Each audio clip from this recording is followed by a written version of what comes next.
Түнгі сағат 2. Айсұлу жалғыз өзі қараңғы көшеде келе жатыр. Бүгін ол жұмыста кідіріп қалды. Такси шақыратын ақшасы да жоқ. Енді соңғы оқиғалардан кейін келесі айда да ақша үнемдеуіне тура келеді. Айсұлу шағын супермаркетте сатушы болып жұмыс істегендіктен бүгін тексеріс болды. Барлығы 3 рет саналды. Соңында 300 мың теңге жетіспейтін болып шықты. Бұл сома қайдан шықты? Ұрылар болған жоқ. Камералар үнемі тексеріліп тұрады. Олардың дүкеніндегі ұжым бір-бірімен өте тату, адал қыздар. Ешкім ұрлай алмайды. Әлде ұрлықшы пайда болды ма? Барлығы бұл соманы естіп бастары салбырап кетті. Енді бұны қыздардың мойнына іледі. Бастықтар мән-жайды анықтап жатпайды. Оларда 4 сатушы кассир. Демек әрқайсысы 75 мыңнан бөліп төлейді. Бұл олардың 1 айлық жалақысы. Бастық мейірімділік танытып, оны 2 айға бөліп төлеуге рұқсат етті. Бірақ бұл да көп. Қалған ақша неге жетеді? Бірақ ештеңе істей алмайсың, төлеуге тура келеді. Әйтпесе иесі полицияға мәлімдейді. Айсұлу қатты күрсінді. Дала суық, қыс келе жатыр. Алғашқы қар биыл қазан айының соңында түсіп, әлі де ерімеді. Қазір қарашаның ортасы, енді күн жылымайтыны анық. Қыз өзінің жұқа шарфын басына мықтап орап, қолын ескі курткасының қалтасына тереңірек салып, қадамын тездетті. Ол қараңғы көшеде жүруден қорықпады. Бүгінгі күйзелістен кейін ештеңе болмайтын сияқты көрінді. Ұзын көшенің бір ғана жерінде жарық жанып тұр. Қарама-қарсы беттен бір адамның қарасы көрініп, оған қарай бет алғанын көрді. Қорыққаннан жүрегі дүрсілдеп кетті. Кенеттен артқа бұрылып қашқысы келді. Бірақ қайда? Дүкен жабық. Оның бұл көшеде таныстары да жоқ. Айғайлайын десе ешкім естімейді. Барлығы ұйықтап жатыр. Құрметті тыңдарман, әңгімені жалғастырмай тұрып айтайын дегенім, менің видеоларымды 74% адамдар каналға тіркелмей көреді екен. Өтінемін, егер де әңгімені тыңдап отырған болсаңыз, каналға тіркеліп, видеоны соңына дейін көріңіздер. Қазақша каналдарды қолдаңыздар. Тіл жоқ жерде ұлт та жоқ. Айсұлу бар қорқынышын ысырып қойып алға қарай қадам басты. Қараңғыда ол оның алдында кім тұрғанын бірден байқамады. Кенеттен айды жауып тұрған бұлттар кетіп, дала жарық болды. Оның бұлыңғыр сары сәулесі бірден Айсұлу мен қарама-қарсы келе жатқан адамға түсті. Қыз кемпірді көрді. Үстіне түсініксіз ескі бірдеңе жамылып алған. 1 секундқа ол оған балалар ертегісіндегі жалмауыз кемпір сияқты көрінді. Қыздың денесі түршігіп кетті. Содан кейін кемпір сөйлеп, «Қызым, маған көмектесші», деді кемпір даусы қарлығып.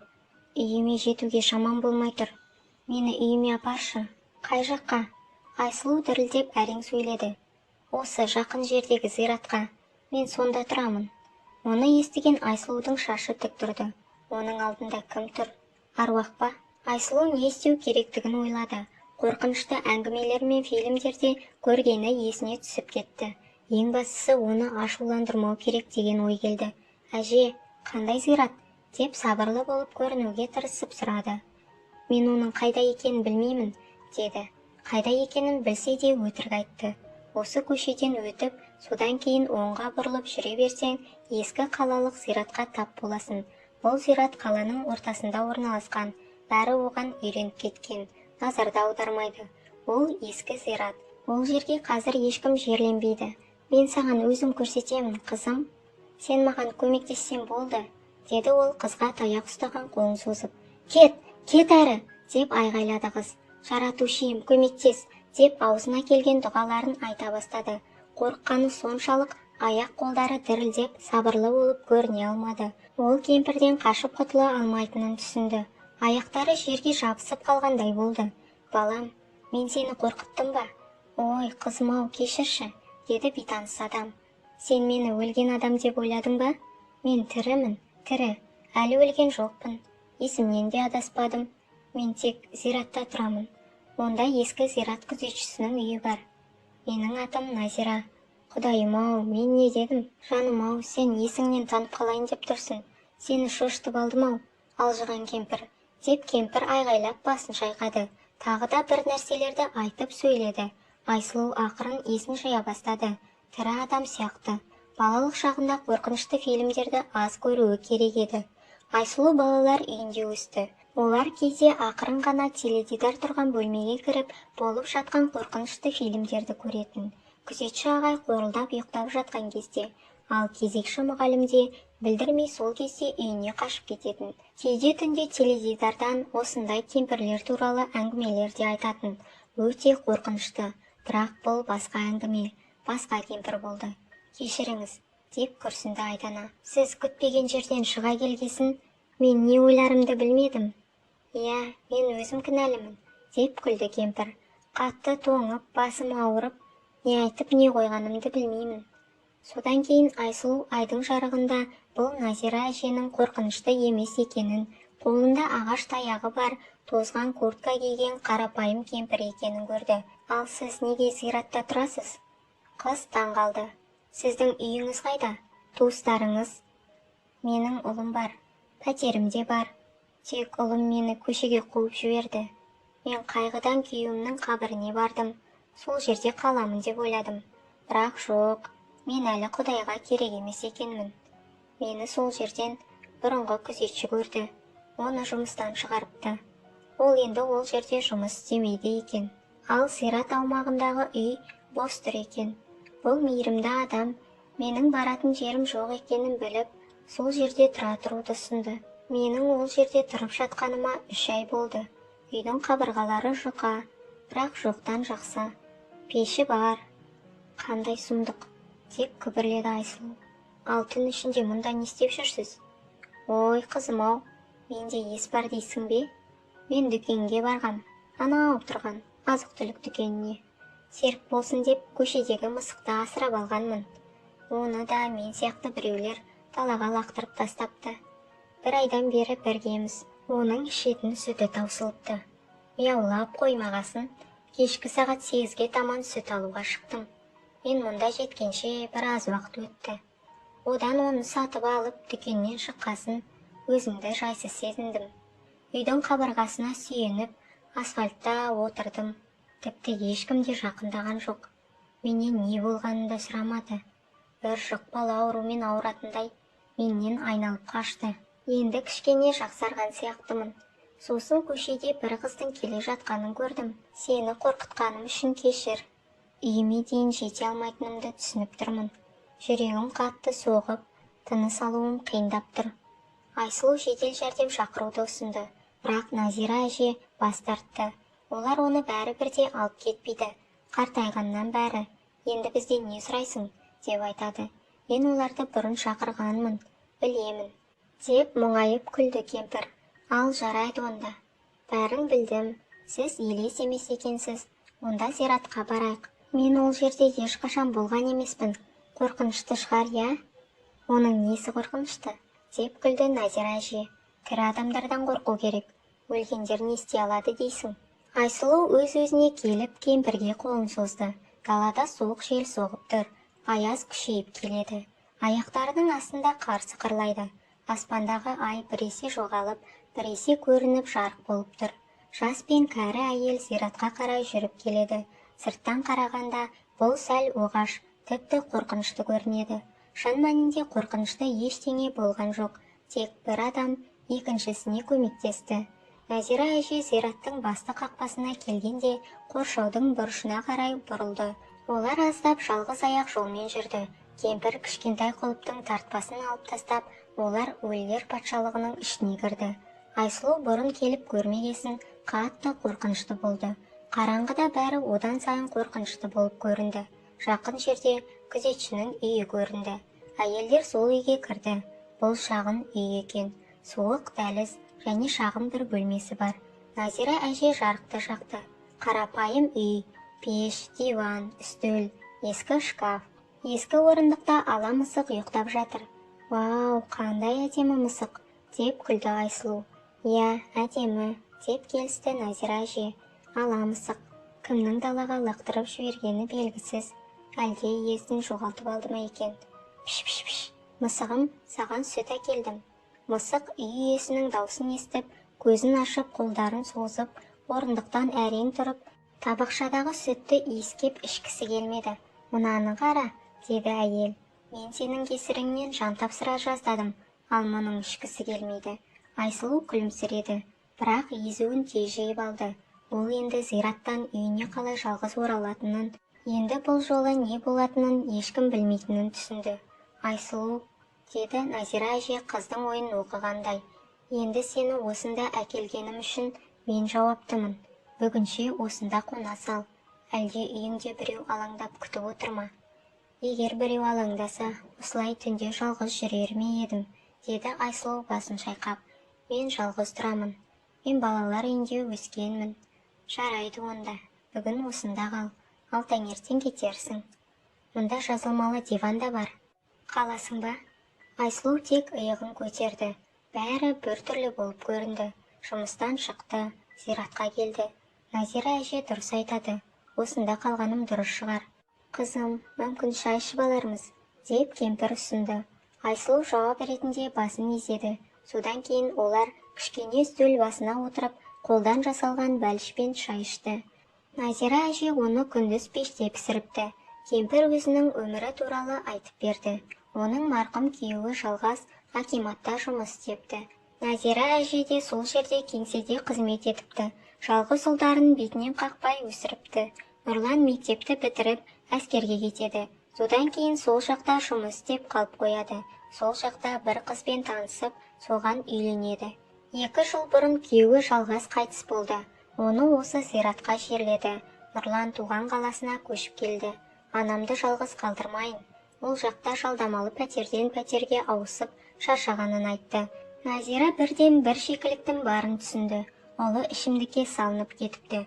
Жұмысынан да қуылған екен. Сосын әйелімен бірге ата-анасының пәтеріне келуді шешіпті. Олардың балалары болмады. Әйелінің бар ойы пәтерді өз атына жазғызып алу. Ол да ішімдікке жақын. Назира әже олармен 2 ай әрең тұрды. Сосын ұлына ұрса бастады. Ол әйелінің сөзіне еріп, үйден кет деді. Бұл менің үйім, неге кетуім керек деп, сонымен ұлы қол көтеруге дейін барғасын өзі-ақ кетіп қалды. Содан ол зиратқа күйеуінің қабіріне келіп жылады. Олар мұндай санасыз ұлды қалай тәрбиеледі екен? Құдай мені не үшін жазалап жатыр? Деп қатты өкіріп жылады. Содан зират күзетшісі оны біраз тынышталдырып, осында тұруды ұсынды. Тынышталыңыз. Әрине, бұл уақытша баспана. Сіз мұнда қыстай алмайсыз. Отын аз, 1 айға ғана жетеді. Содан кейін қайтесіз? Жақында қала әкімшілігінен адамдар келіп, мұнда заңсыз тұруға болмайтынын айтты. Содан кейін Назира әже қарттар үйіне алып кетуін сұрады. Олар орын болса хабарласамыз деп, сонымен әлі хабарласпағанын айтты. Кемпірге басқа ешкім келмеді. Енді міне, ол мысықпен бірге жалғыз тұрады. Екеуі де үйсіз. Құдайға шүкір, тағы да бір күніміз өтті, деді. Ал сен ше, ата-анаңның кім екенін білесің бе? Жоқ, деп күрсінді Айсұлу. Мені қоқыс жәшігіне тастап кеткен екен. Анам босана салысымен лақтырып жіберіпті. Оның кім екенін сол күйі анықтай алмапты. Мен оған енді ренжімеймін. Ол өзі қалағандай өмірін сүре берсін. Тірі болса әрине. Маған балалар үйінде жақсы болды. Біз бір отбасы сияқты болдық. Арасында тәрбиешілерді сағынғанда барып тұрамын. Қыздармен телефон арқылы сөйлесіп тұрамыз. Әркімнің өз өмірі бар ғой. Мен тіпті балалар үйіне өте ризамын. Маған сол жерде дұрыс тәрбие берді. Мен ішімдік ішпеймін, темекі шекпеймін. Ненің дұрыс, ненің жаман екенін білемін. Мемлекет маған бір бөлмелі пәтер берді. Мен сатушылардың курсын аяқтадым. Супермаркетте жұмыс істеймін. Бәрі жақсы, бірақ, деп Айсұлу үнсіз қалып жылап жіберді. Манағы жетіспеушілік туралы ойлады. Өте өкінішті. Бұл күнәлі болмаса да төлеуі керек. Назира әжеге бұл оқиға туралы да айтты. Ештеңе етпейді қызым, басың аман болса бәрі жақсы болады, деп сендірді кемпір. Жақсы онда, ұйықтайық енді. Сен таңертең жұмысқа барасың ба? Түстен кейін барамын, деп жауап берді Айсұлу есінеп. Көп ұзамай қалың ұйқыға кетті. Таңертең оны жаңа піскен дәмді тамақ иісі оятып, көзін ашты. Назира әже құймақ пісіріп қойыпты. Аяқ жағында Назира әженің мысығы ұйықтап жатыр. Бұл жер өте жайлы болды. Бір сәт өз отбасындай ыстық болып көрінді. Терезеден қарамасан зиратта екеніне сенбейсің. Ояндың ба қызым? Кел, шай ішіп ал, деп күлді кемпір. Айдана беті қолын жуып, Дастархан басында таңғы асын ішіп, үй иесіне жақсы күткені үшін алғыс білдіріп кетуге дайындалды. Жолды таба аласың ба, қызым? Деп Назира әже алаңдады. Әрине, деді Айсұлу. Жақын жер ғой. Айтпақшы, мен мүлдем ұмытып кетіппін. Сіз өзіңізді қалай сезінесіз? Жүрегіңіз қалай? Не болады дейсің? Соғып тұр ғой, деді Назира әже қолын бұлғап. Содан кейін кемпір Айсұлуға қол сөмкесін беріп, қызым, мен саған құймақ салдым. Үйге барғасын шай ішерсің. Рахмет әже, деп Айсұлу оған шын жүректен алғысын білдіріп, есік алдында бұрылып, мен сізге тағы келемін. Келе ғой қызым, деді Назира әже күлімсіреп. Айсұлу Назира әжеге қарап, қандай мейірімді әже, туған ұлы қалай ғана анасына қатыгездік көрсетті екен. Айсұлу полицияға бәрін айтып, шағымдану керек деп шешті. Оның өзін пәтерден қуып шығу керек деп ойлады. Олар бұның бәрін айтқанын жасай ма, білмеді. Бірақ сынап көруге тұрарлық ой деп ойлады. Үйде оны тосын сый күтіп тұрды. Ол бірінші кезекте шайнекті қосты. Күн суық, үйге жеткесін тағы да тамақ ішкісі келді. Әсіресе сөмкесіндегі құймақпен. Айсұлу шай қайнатып, қаймақ алып, Назира әже берген сөмкені ашып, құймақпен бірге қалың қағазға мұқият оралған конвертті алды. Айсұлу конвертті ашып, өз көзіне өзі сенбеді. Онда тұп-тура дүкенге қарыз болып қалған 75 мың теңге тұр екен. Өзі қиын жағдайда бола тұра, бұны ойлап ақшасын бере салғаны несі? Өзінің жағдайы болып, берсе бір сәрі. Өзінің барар жері жоқ, зиратта тұрып жүр. Жоқ, неге олай жасады екен? Үйсіз бола тұра ақша таратады. Айсұлу ақшаны ертең түстен кейін ауысымы аяқталғасын Назира әжеге қайтаруға бел буды. Бүгін тағы кеш шығады. Қайтадан қараңғыда зиратқа барғысы келмеді. Бірақ бәрі басқаша болды. Келесі күні ол Назира әжені таппады. Үйде ешкім жоқ. Пеш жағылмаған. Аш мысық мияулап жатыр. Айсұлу не ойларын да білмеді. Содан кейін бір қарт адам келді. Бұрынғы күзетші екен. Ол кеше-кешке Назира әжені жедел жәрдеммен алып кеткенін айтты. Қайта жағдайын біле кетейін деп келгені жақсы болыпты. Әженің жүрек талмасы ұстап қалыпты. Дәрігерлер жағдайы нашар екенін, олар тіпті мұңайып, жақында осында енді табытпен қайта оралады деп айтты деді. Ал ол кісі бүгін үйді жауып, мысықты да бір жерге орналастыру үшін келіпті. Мен өзіммен бірге алып кетемін, деді Айсұлу.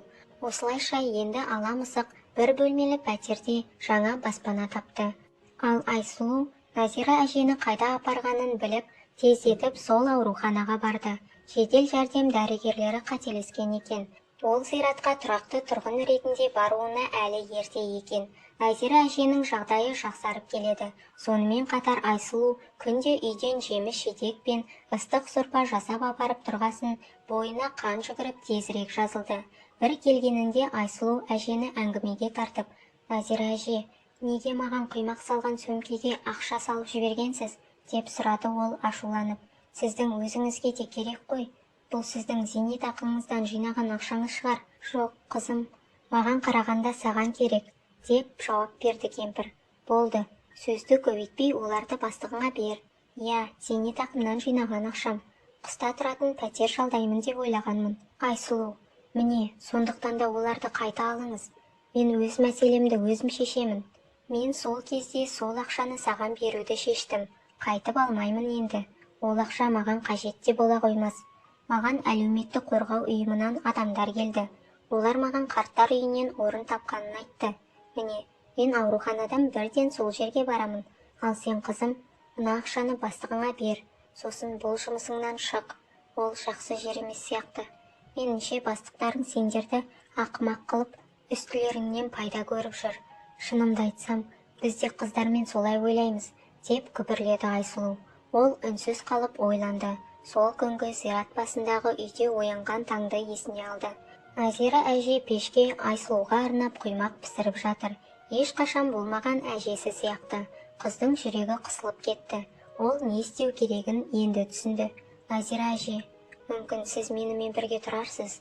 Менің бөлмем үлкен, жарық, жылы, ас үй, жуынатын бөлме, әжетхана бәрі іште, барлығы бар. Мысығыңыз сізді үйде күтіп жатыр. Кемпір қызға таңдана қарап көзіне жас алды. Мұның саған керегі не? немерем-ау, деді. Немере, сіз қалай жақсы айттыңыз, деді Айсұлу тамағына өксік тығылып. Мен өмір бойы жалғызбын. Сіздің үйге қонғанда от басым, ыстық ұям бардай сезіндім. Сіз өте мейірімдісіз. Менің әжем болыңызшы, деді Айсұлу. Содан соң екеуі бір-бірін құшақтап алып жылады. Қазір олар бір-біріне ең қымбат жандар. Айсұлу ауруханадан Назира әжені бірден үйіне алып кетті. Олар әжесі мен немересі сияқты бірге өмір сүре бастады. Айсұлу кемпірді тыңдап, қарызын беріп жұмыстан шықты. Бір-екі күннен кейін дәмханаға даяшы болып орналасып алды. Ол онда тек 3 ай ғана істеді. Кафенің қожайыны жас жігіт болып шықты. Талғат бірден сүйкімді даяшы қызға назар аударып, көп ұзамай олар үйленді. Айсұлу күйеуінің кең пәтеріне көшіп келді. Өзінің бір бөлмелі үйін Назира әжеге берді. Кемпір өзінің өмірінде кездейсоқ пайда болған қыздың өмірін түбегейлі өзгерткеніне сене алмады. Айсұлу оған көмектесіп, қарттар үйіне де жібермей қалып қалды. Пәтерінде бере салды. Айсұлу мен Талғат жақында бөпелі болады. Назираның шөбересі болады. Назира әже жасаған иттігіне қарамастан өзінің жетесіз ұлын ойлап алаңдайды. Бірде ол ұлын көшеден көріп қалды. Көп ішкеннен бет-аузы ісініп кеткен. Ол шешесін танымай жанынан өтіп кетті. Назира оны шақырып алды. О, маматай, Нұрлан таңғалды. Сен әлі тірі ме едің? Қалай анаңа осылай айтуға ұялмайсың? Назира басын шайқап. Ал сен әлі ішіп жүрсің бе? Иә, кішкене көңіл көтерейін деп, сені көріп қалғаным қандай жақсы болды. Маған нанға ақша берші. Нан аласың ба? Нұрлан басын төмен түсірді. Назира одан басқа ештеңе сұрамады. Қалтасынан 5000 теңге алып, ұлының қалтасына салды. Оның бұл ақшаны ішіп қоятынын білсе де, мүмкін тамақ алатын шығар, деп ойлады. Нұрлан ақшаны алып, алды-артына қарамай кетіп қалды. Анасы оған көмектесе алмайтынын түсінеді. Адам өзі өзгеретін ойы болмаса, оны ешкім өзгерте алмайды. Туған анасын көшеге қуып шыққан ұлдан не сұрайсың? Айсұлудың күйеуі Талғат бұрынғы жұмысындағы жетіспеушілік туралы оқиғаны біліп, бәрін анықтауға шешім қабылдады. Бұл оқиға бұрын болса да, әділеттілікті қалады. Ол өз таныстары арқылы бәрін білді. Сол супермаркеттің иесінің тағы 2 дүкені бар екені белгілі болды. Және ол дүкендерде де ай сайын жетіспеушілік шығып, сатушылар өз қалталарынан төлейді екен. Ай сайын төлеуге шыдамағандары жұмыстан кетіп, оның орнына басқа адамдар алып, оларды да ақымақ қылады екен. Бірақ жақында салық қызметкерлері айлакер саудагердің ісіне мықтап кірісті. Содан кейін өрт инспекциясы, санэпидемстанция қосылды. Тексерулер мен айыппұлдарға шыдай алмады. Сосын дүкендерін жапты. Содан кейін автокөлік бизнесін құруға тырысты. Оны да жүргізе алмай жапты. Біреудің ақысын жегесін жолы болмай кетті. Талғат пен Айсұлу бақытты ғұмыр кешіп жатыр. Бірін-бірі жолықтырған тағдырларына риза. Назира әже олардың бақыттарына қарап, тек үнсіз, Аллам бақыттарыңды баянды қылсын, деп сырттарынан сүйсініп жүреді. Олар ол үшін өте қымбат жандарға айналды. Талғат пен Айсұлу жиі қонаққа келеді. Ал Назира әже олар келгенде дәмді тамақтар пісіріп еркелетеді. Назира әже мен Айсұлу алғаш кездескен түнді еске алып бір күліп алады. Бәрі қорқынышты